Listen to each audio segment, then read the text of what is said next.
Assalamualaikum warahmatullahi wabarakatuh. Innal hamdalillah nahmaduhu wa nasta'inuhu wa nastaghfiruh wa na'udzu billahi min syururi anfusina wa min sayyiati a'malina. May yahdihillahu fala mudilla lahu wa may yudlil fala hadiyalah. Asyhadu an la ilaha illallah wahdahu la syarikalah wa asyhadu anna Muhammadan abduhu wa rasuluh la nabiyya ba'dah.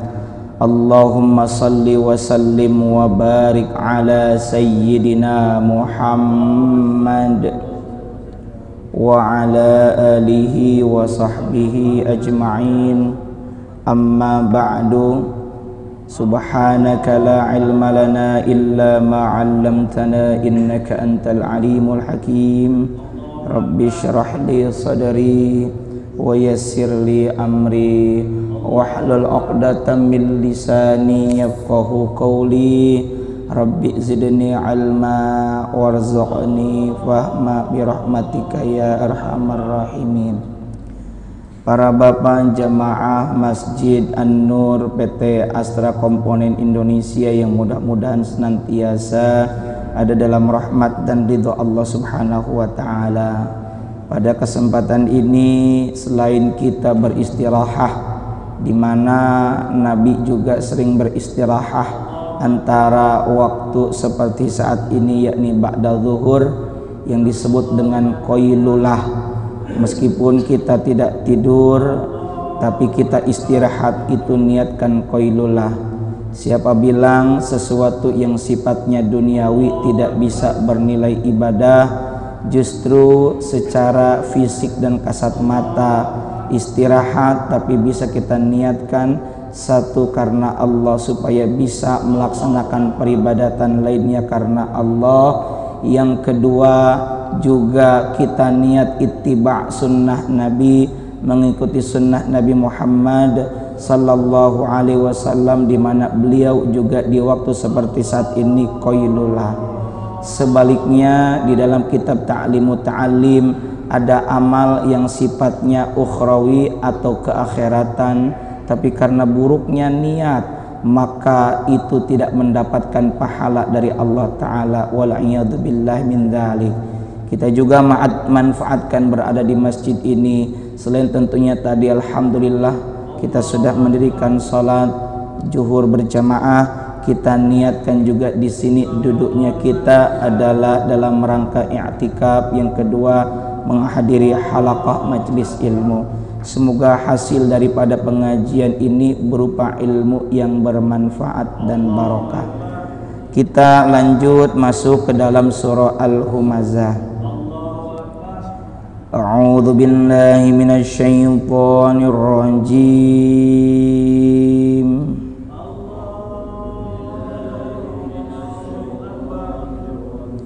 Bismillahirrahmanirrahim.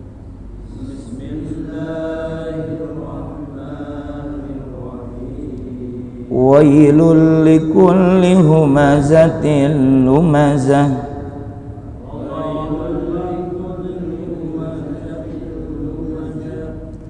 Alladzi jama'a malan wa'addada.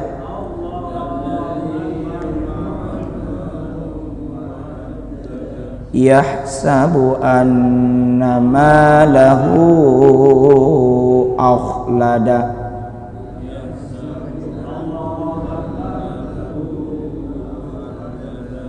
Kalla layunbadanna fil hutamah.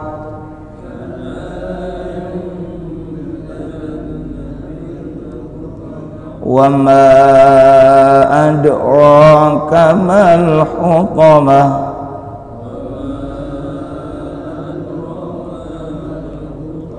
Narullahil muqadah. allati tattali'u 'alal afidah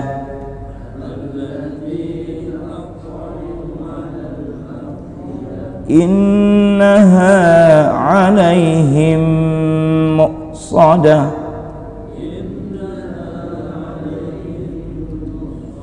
fi 'amadin mumaddadah. Sadaqallahul azim.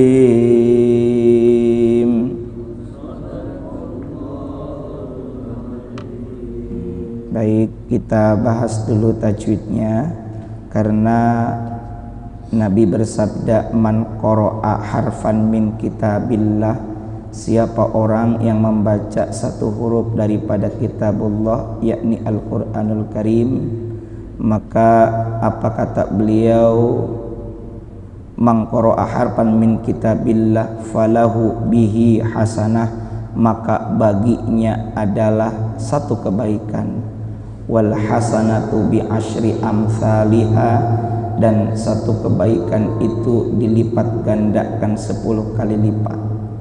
La aqulu alif lam mim harfun, aku kata Nabi tidak berkata alif lam mim itu satu huruf, walakin dan tetapi alifun harfun, alif satu huruf, walamun harfun, lam satu huruf, wa mimun harfun, dan mim satu huruf, sehingga total berapa Pak?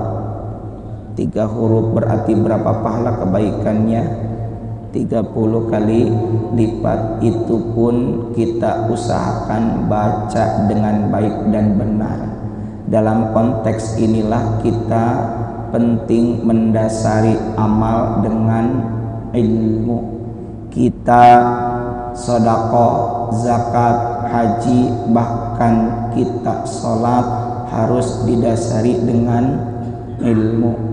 Insya Allah kalau didasari dengan ilmu itu akan diterima, karena fakullu man bi ghairi ilmin ya'malu a'maluhu mardudatun la tuqbalu.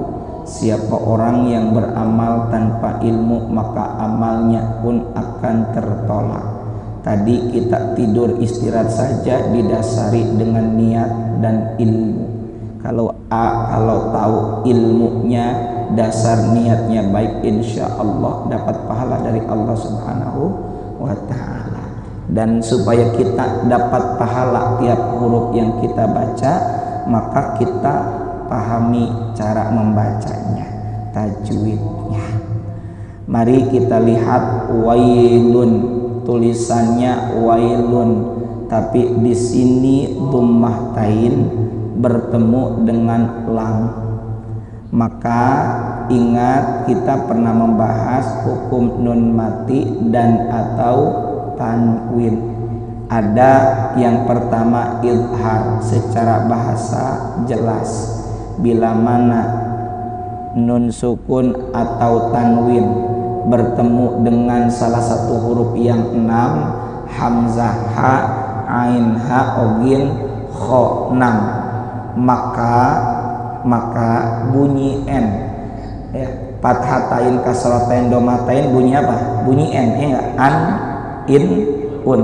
Ini bila mana nun sukun atau tanwin bertemu dengan salah satu yang 6, hamzah, ha, ain, ha, ogin, kho, maka dibaca jelas atau ilhar halki. Man amana, min gilin, min khairin. Itu contoh. Ada yang kedua, nun sukun dan atau tanwin ketika bertemu dengan salah satu huruf yang 4, ya, nun, mim, waw, maka dilebur. Apa yang dilebur? Bunyi n. Contoh, faman ya'mal dibaca famai ya'mal. Cuma idgham di sini menggunakan gunnah alias dengung. Faman bunyi n dilebur ke dalam bunyi ya menjadi famai, ya, ditahan 2 ketukan. Famai ya'mal min waraihim dibaca miwaraihim, itu ada 4. Idgham ada satu lagi namanya bila gunnah, bi dengan, la tidak, gunnah dengung, artinya dilebur. Ini nun sukun atau tanwin tapi tidak didengungkan. Contohnya ini, bila mana nun sukun atau tanwin bertemu dengan salah satu dua, ro atau lam. Contohnya ini, tulisannya wailun bertemu dengan lam, maka bunyi n pada wailun dilebur ke dalam bunyi huruf di depannya apa? La, menjadi wailun. Apa hukumnya? Idgham bila gunnah, tidak menggunakan dengung, sehingga cara membacanya begini, wailul likulli, wailul likulli, tidak seperti bigunnah yang pakai dengung ditahan. Kalau ini tidak ditahan. Contoh lainnya dalam surah Al-Baqarah, dzalikal kitabu la raiba fihi tulisannya apa? Hudan, ya, fathatain bertemu dengan lam, maka lamnya, maaf, hudan, bunyi n pada hudan dilebur menjadi hudal, tapi tidak pakai dengung. Sama seperti dalam ayat an ro'a ustagna, dibacanya bagaimana? Ar, ditahan apa tidak? Pakai dengung atau tidak? Tidak. Coba Pak, kalau kita pakai dengung nggak enak dengernya. Ar dengan ahun, ya, maka dileburnya tidak pakai dengung, gitu ya. Jadi wailul likulli ini apa hukumnya? Idgham bila, wailul likulli humazatil, sama ini juga kasratain bertemu dengan lam, apa hukumnya? Idgham bila gunnah. Idgham itu artinya memasukkan, humazatin menjadi humazatil. Nah, cuma bi la gunnah, bi dengan la tidak pakai gedung, ya. Wailul likulli humazatil lumazah. Kalau Bapak mau wasol ke ayat selanjutnya boleh, seperti kalau tarawih kan suka cepet tuh, ya.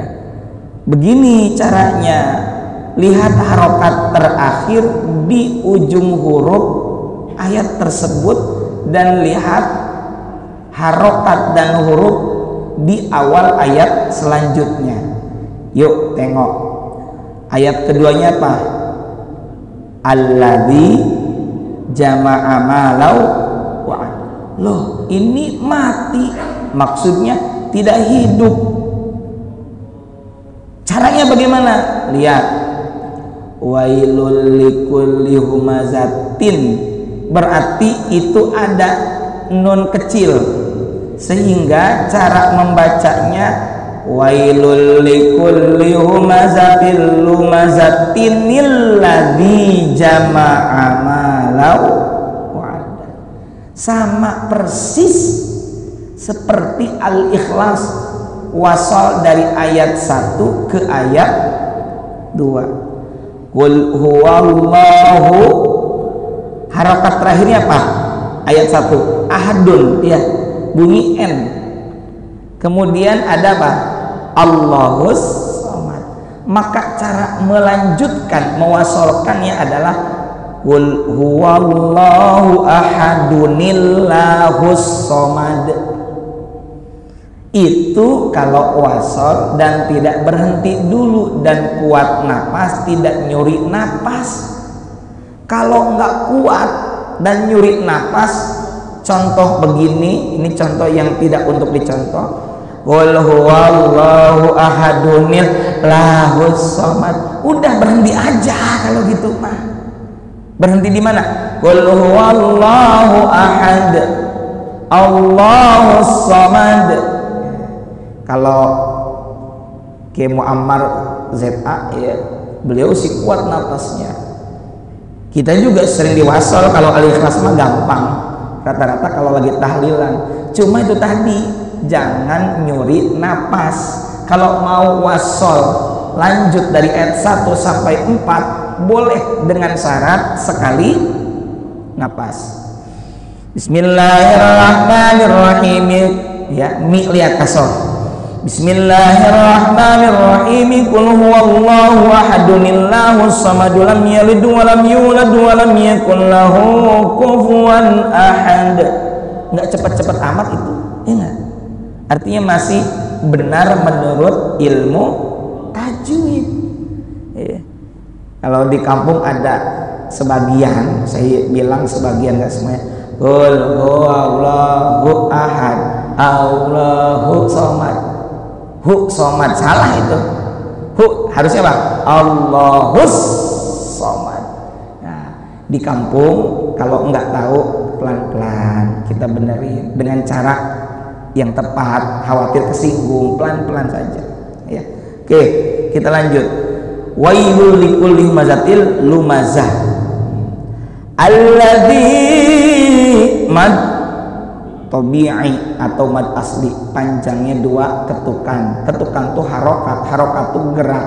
Dulu rata-rata orang tua kita ngelatih mengaji pakai apa itu, sambil megang apa, rotan. Nah, dan kadangkala mengingatkan berapa panjang bacaan gitu, ketukan, tapi bukan detik, lebih cepat dari detik.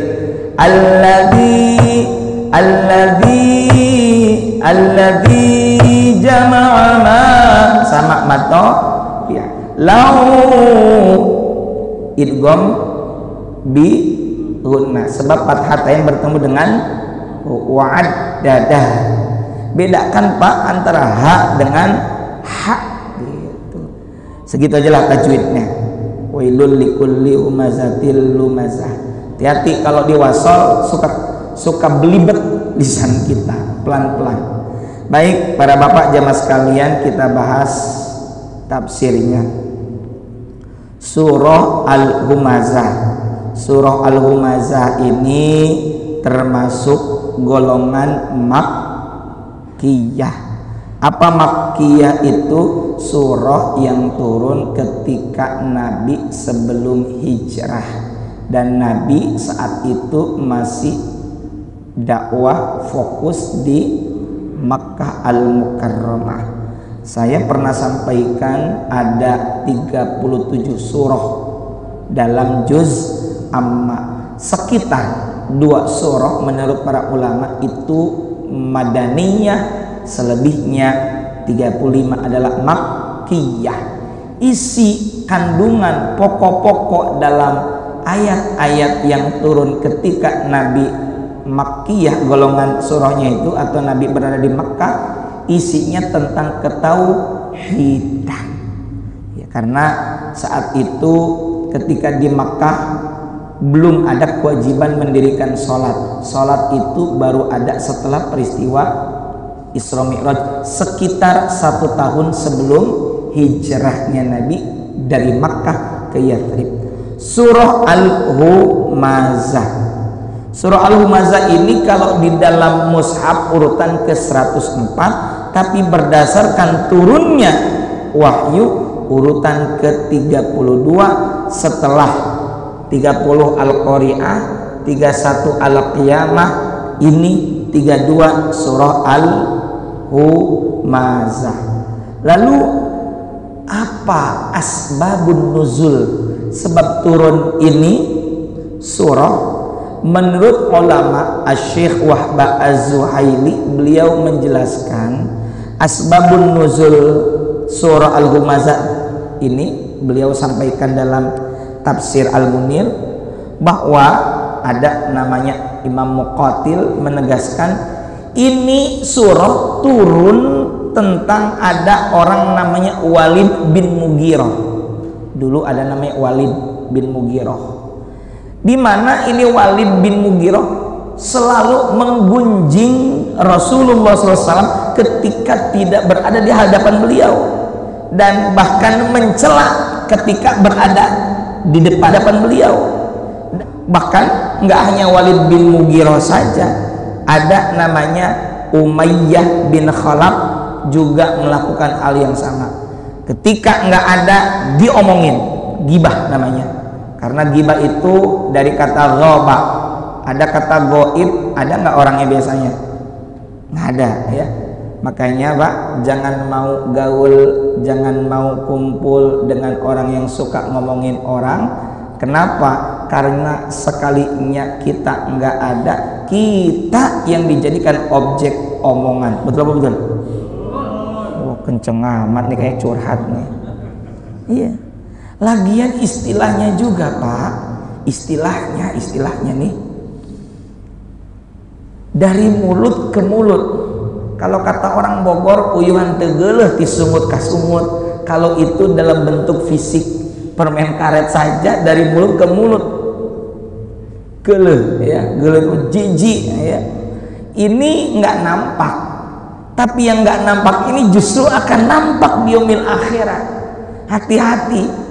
Hati-hati, jangan mencibir orang, apalagi orang itu kita nggak kenal ya. Ada orang lewat, ih gitu amat, ih suujon lah, mencibir, memaki, kenal juga enggak, gimana kita minta maafnya ya. Apalagi bentar lagi musim politik, berpolitik dengan bijaksana, gunakan akhlakul karimah.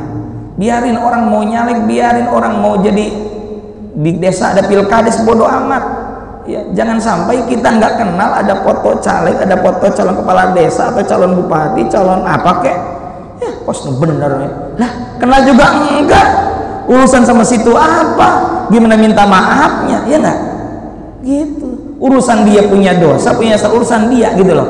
Jangan sampai kita mentransfer kebaikan kita ke dia ya, kemudian kita nggak bisa minta maafnya. Hati-hati, kata Nabi pernah bertanya kepada sahabat, tahukah kamu siapa orang yang muflis? Makefa, muflis itu bangkrut. Kata para sahabat, muflis di kalangan kami adalah orang yang tidak punya uang dinar, dirham, dan mata'un, harta benda. Kata Nabi apa? Bukan itu. Orang bangkrut itu adalah orang yang nanti di yaumil akhir, dia waktu di dunia punya pahala sholat, pahala zakat, pahala haji, dan lain-lainnya. Tapi ketika di pengadilan Allah, ada orang datang, pernah dijolimi, pernah dicaci, pernah dipukul sama kita, datang, ya Allah, si fulan pernah jolimi saya, ya Allah, dia pernah nuduh saya emang gak ada urusan sama dia udah suujon sama saya, dia udah fitnah saya, jelek-jelekin saya di mata orang lain. Hari ini ya Allah, saya mau nuntut kebaikan kita ditransfer sama dia, dipindahin. Sampai orang datang lagi mau nuntut kita, pahala kebaikan kita udah nggak ada. Bagaimana dong? Keburukan orang itu dipindahkan kepada kita, itu muflis, bangkrut. Hati-hati ya. Maka dari itu kita hati-hati dalam berbicara, bertutur, karena surah Al-Humazah ini mengingatkan kita tentang itu. Mari kita lihat dalam tafsir Jalalainnya. Wailun, kecelakaan, kalimatu adzabin awwadin fi jahannam. Kalau dalam terjemahan umumnya adalah kecelakaan, tapi juga dalam tafsir Jalalain, wailun ini adalah selain kalimat azab, siksa, celaka. Yang kedua, awwadin fi jahannam, bisa pula diartikan bahwa ada satu lembah neraka jahanam, namanya neraka wail. Tapi pada intinya ini adalah doa keburukan untuk siapa? Likulli humazatil lumazah, bagi orang yang apa? Pengumpat nan pencela. Ketika tidak ada dia mengumpat, ketika ada dia mencela. Hati-hati. Gibah itu kata Kangjeng Nabi Muhammad sallallahu alaihi wasallam bukan sekedar membicarakan, tapi yang dibicarakan adalah yang mana bila ketahuan oleh orang yang kita bicarakan dia tidak suka, itu gibah, meskipun itu apa adanya Misal teman kita bisul, teman kita conge, kita omongin, itu aib ya. Dia kalau dengar marah, itu ghibah. Meskipun fakta datanya benar, ya, hati-hati. Kalau nggak benar yang maksud bagaimana? Itu dusta. Faqad bahatta, dusta. Namun ada beberapa hal, ada sekitar 6, ya. Kata Imam Nawawi kalau tidak salah, ada 6 hal yang dikecualikan dalam larangan menyajikan aib orang lain. Pertama, ketika mengadukan penganiayaan yang dialami seseorang kepada pihak yang diduga bisa mengatasi. Contoh, kita datang ke polisi, ke pihak berwajib, Pak, saya dianiaya, saya KDRT oleh suami saya misalnya. Itu aib ya? Aib. Kalau dikira, disangka, diduga orang ini bisa menyelesaikan masalah, boleh kita menceritakannya. Iya. Hati-hati, kita juga yang sudah berumah tangga nggak melulu langsung orang lain, beresin dulu dengan istri kita. Nggak bisa, oke, kita bisa cari penengah, iya, ke polisi, ke pihak berwajib apa sajalah yang bisa menyelesaikan penganiayaan. Sekali lagi, ada 6 pengecualian larangan menyajikan aib orang lain. Pertama, mengadukan penganiayaan yang dialami seseorang kepada pihak yang diduga bisa menyelesaikan masalah. Yang kedua, mengharapkan bantuan dari siapa yang disampaikan kepadanya keburukan itu supaya keburukannya bisa tersingkirkan. Misalnya kita minta bantuan, lagi-lagi contoh kepada pihak berwajib, Pak, tetangga saya itu suka malam hari itu mabuk dan bisa mengganggu orang lain. Kalau malam itu suka berantem, misalnya supaya berantemnya itu bisa udahan, kita adukan, boleh kalau itu maslahat. Yang ketiga, menyebut keburukan atau aib dalam rangka meminta fatwa. Misal, Pak, ada si fulan, bagusnya sih nggak sebut nama, ya, ada si fulan, dia ini suka minjemin, lalu di kemudian hari saat mengembalikan harus bayar begini, dilebihkan begini, begini. Bagaimana pendapat menurut syariat? Nah, itu minta fatwa, ya, contohnya begitu, ya. Tapi tadi bisa saja kita tidak menyebutkan nama supaya menjaga etika. Saya pun sama, menyajikan ilmu, saya tidak etis ketika membahas satu keburukan yang dilakukan oleh salah satu jamaah di depan jamaah yang lain. Kalau mau ngasih nasihat secara pribadi di belakang saja, tidak ketahuan oleh banyak orang, ya, itu etikanya, kecuali ketika berkenaan dengan orang banyak. Nah, yang keempat, menyebut keburukan, aib, ya, aib seseorang dengan tujuan memberi peringatan kepada orang lain yang tidak bisa ditolerir lagi. Pak, maaf, hati-hati, jangan lewat sana. Lewat sana itu ada si bapak anu yang mana dia itu suka marah-marah. Mungkin bisa jadi ini aib, tapi mengingatkan tujuannya supaya orang lain selamat tidak ke tempat itu. Yang kelima, membicarakan keburukan bahkan secara terang-terangan, ya, karena orang itu sendiri yang mengumbar keburukannya. Misalnya, Pak, udah jelas orang itu bangga dengan keburukannya, Pak, hati-hati Pak, orang itu mah begitu, dia aibnya memang nggak bisa ditolerir Pak, dia ini buruk kelakuannya, perangainya. Kita menampakkan aib orang lain karena memang orang lain itu adalah memperlihatkan aibnya sendiri. Yang keenam, misalnya mengenali seseorang atau memberinya gelar tertentu tapi tujuannya baik. Contoh-contoh di kampung ini suka ada, mau ke siapa Pak? Mau ke Pak Udin. Pak Udin yang mana? Eta anu kumisan. Kalau kumisan musik mungkin masih umum ya. Maaf ya, yang jalannya ingkul-ingkudan misalnya. Mohon maaf, yang sudah umum misalnya, sudah umum tapi tanpa mencederai perasaan orang tersebut. Ini sudah agak umum ya, tapi ini lagi-lagi lebih baik kita cari identifikasi yang lebih etis lah. Pak Udin yang mana? Yang kumisan. Pak Udin yang mana? Maaf, yang hitam. Ya itu kan diantara identifikasi. Ya, termasuk juga istri kita di pengadilan dibuka lebar-lebar. Ya.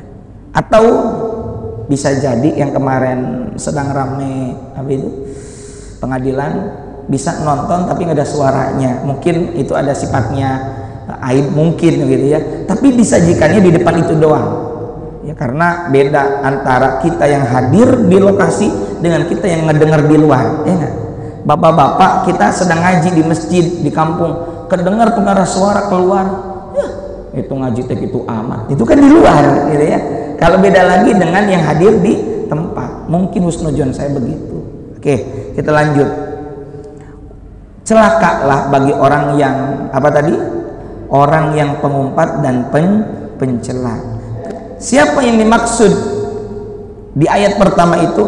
Alladzi jama'a malau wa'addada. Jamaah itu secara bahasa kumpul, makanya adalah sholat berjamaah bersama-sama. Ya, Bapak disebut jamaah karena bareng gitu ya. Yakni orang yang disebutkan di ayat 1 itu adalah alladzi, yang mana jamaah menghimpun malan harta wa'addadah dan menghitung-hitung.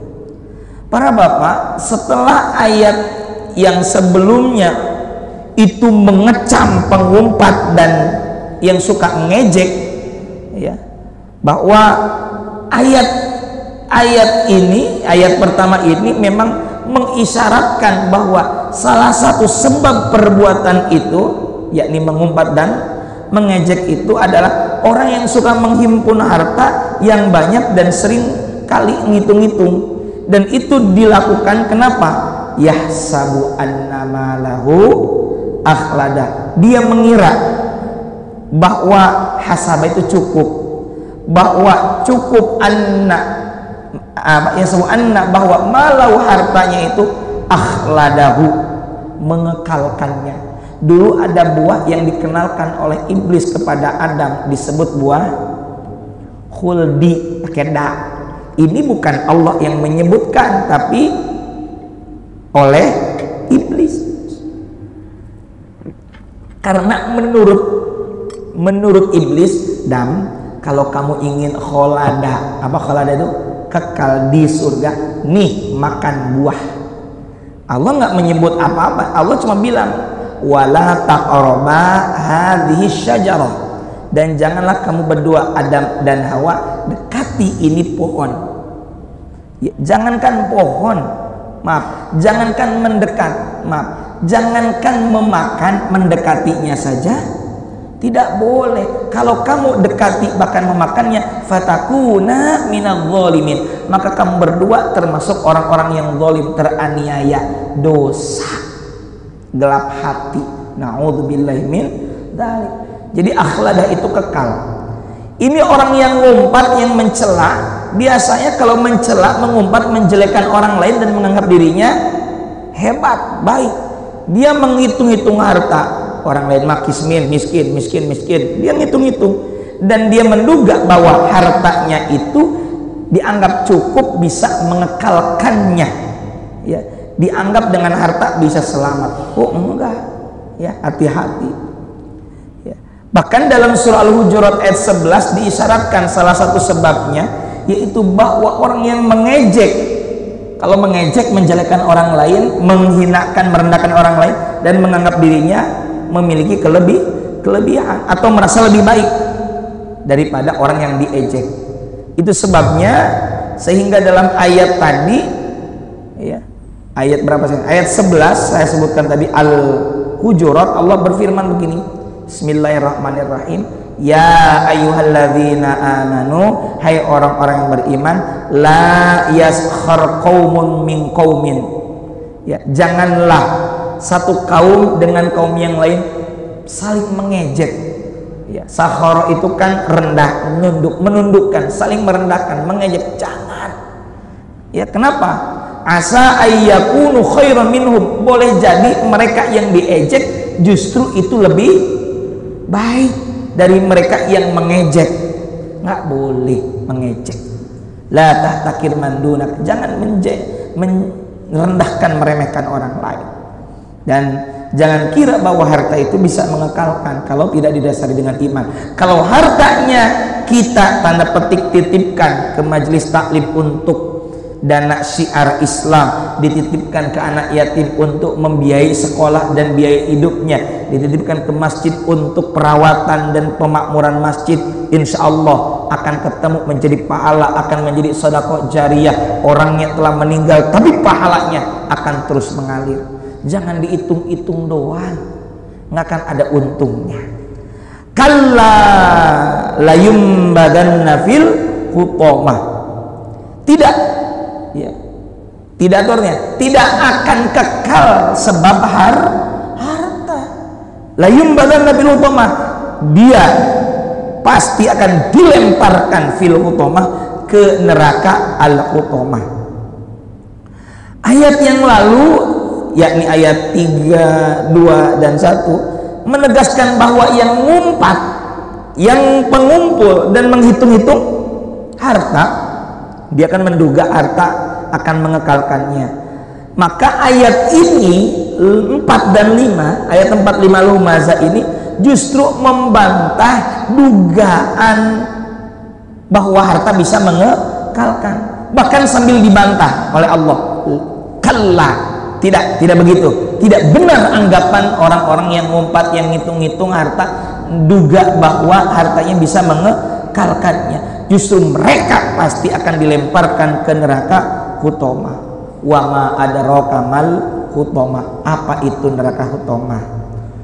Ya, untuk menggambarkan betapa ngerinya neraka hutamah, ya, siksanya lumayan pedih, maka apa kata Allah, wa ma adraka mal hutamah, disebutkan adrok karena memang nanti kalau ada orang masuk neraka hutamah ngeri, sakit, cukup pedih. Artinya nggak usah dirasakan, nggak usah kudu nanti masuk ke neraka, dengernya aja udah ngeri. Kalau kita orang Sunda bilang, jangankan neraka, narokoge panas, gitu ya. Jangan membercandakan neraka, gitu ya. Kemudian narullahil muqadah, Allah memberikan gambaran apa itu neraka hutamah. Narullahil muqadah, api Allah yang naik sampai ke hati. Maksudnya apa? Hutamah itu kalau kita lihat api, paling pegang baru kerasa panas. Tapi ini ada api, gambaran api itu panas sampai masuk ke nusuk ke hati kita. Itu neraka hutamah, ya. Narullahil muqadah yang dinyalakan sampai ke hati. Allati tattali'u 'alal afidah, tuh, yang naik sampai ke hati. Api yang dinyalakan, di mana nyala dan panasnya sampai ke dalam hati. Naudzubillahi min dzalik, bagi semua para pendurhaka. Innaha 'alaihim muqsadah, sesungguhnya iya, ya, sesungguhnya itu api, ya, atas mereka ditutup rapat-rapat. Bayangkan begini Pak, ada gentong terbuat dari lempengan besi, kita bakar, sampah di dalamnya tutup. Kalau kata orang Sunda, nyekep, betul nggak? Lebih panas daripada dibuka, betul? Iya. Kita masuk ke dalam satu ruangan 3x3, nggak ada satupun ventilasi udara, pengap nggak? Nah itulah gambaran, panas, sangat panas sekali. Maka dari itu mereka para pendurhaka, termasuk tadi celaka bagi orang yang suka ngumpat, mencela, ngitung-ngitung harta dan menganggap, menyangka, meyakini harta bisa mengekalkannya, kelak mereka akan dimasukkan ke dalam itu, ditutup rapat-rapat.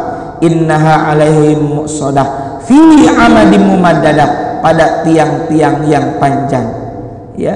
Jadi Luar biasa gambaran neraka itu.